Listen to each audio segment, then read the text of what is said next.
राम राम राम राम राम राम राम राम राम नारायण नारायण। संबंध। जिस समता की प्राप्ति सांख्य योग और कर्म योग के द्वारा होती है, उसी समता की प्राप्ति ध्यान योग के द्वारा भी होती है। इसको भगवान ने 10वें श्लोक से 32वें श्लोक तक बताया। अब अर्जुन ध्यान योग से प्राप्त समता को लेकर आगे के 2 श्लोकों में अपनी मान्यता प्रकट करते हैं। अर्जुन उवाच योऽयं योगस्त्वया प्रोक्तः साम्येन मधुसूदन एतस्याहं न पश्यामि चञ्चलत्वात् स्थितिं स्थिराम्। 33वां श्लोक। अर्जुन बोले, हे मधुसूदन, आपने समता पूर्वक जो यह योग कहा है, मन की चंचलता के कारण मैं इस योग की स्थिर स्थिति नहीं देखता हूँ। व्याख्या।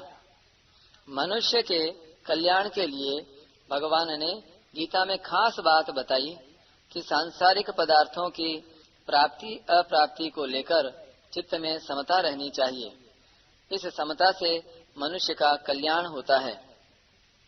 अर्जुन पापों से डरते थे, तो उनके लिए भगवान ने कहा कि जय पराजय, लाभ हानि और सुख दुख को समान समझकर तुम युद्ध करो, फिर तुम्हारे को पाप नहीं लगेगा। जैसे दुनिया में बहुत से पाप होते रहते हैं, पर वे पाप हमें नहीं लगते, क्योंकि उन पापों में हमारी विषम बुद्धि नहीं होती, प्रत्युत समबुद्धि रहती है। ऐसे ही समबुद्धि पूर्वक सांसारिक काम करने से कर्मों से बंधन नहीं होता। इसी भाव से भगवान ने इस अध्याय के आरंभ में कहा है कि जो कर्म फल का आश्रय न लेकर कर्तव्य कर्म करता है, वही सन्यासी और योगी है। इसी कर्म फल त्याग की सिद्धि भगवान ने समता बताई। इस समता की प्राप्ति के लिए भगवान ने 10वें श्लोक से 32वें श्लोक तक ध्यान योग का वर्णन किया। इसी ध्यान योग के वर्णन का लक्ष्य करके अर्जुन यहाँ अपनी मान्यता प्रकट करते हैं। योऽयं योगस्त्वया प्रोक्तः साम्येन।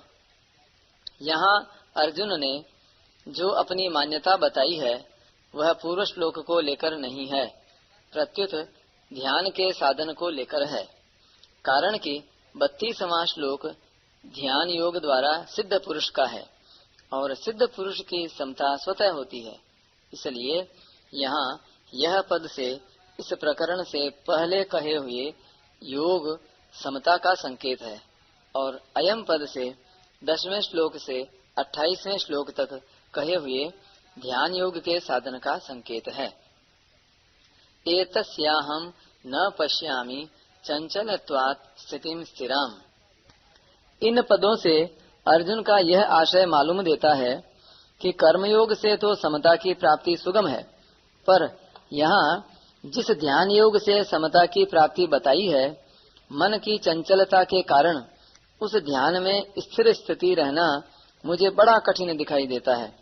तात्पर्य है कि जब तक मन की चंचलता का नाश नहीं होगा, तब तक ध्यान योग सिद्ध नहीं होगा, और ध्यान योग सिद्ध हुए बिना समता की प्राप्ति नहीं होगी।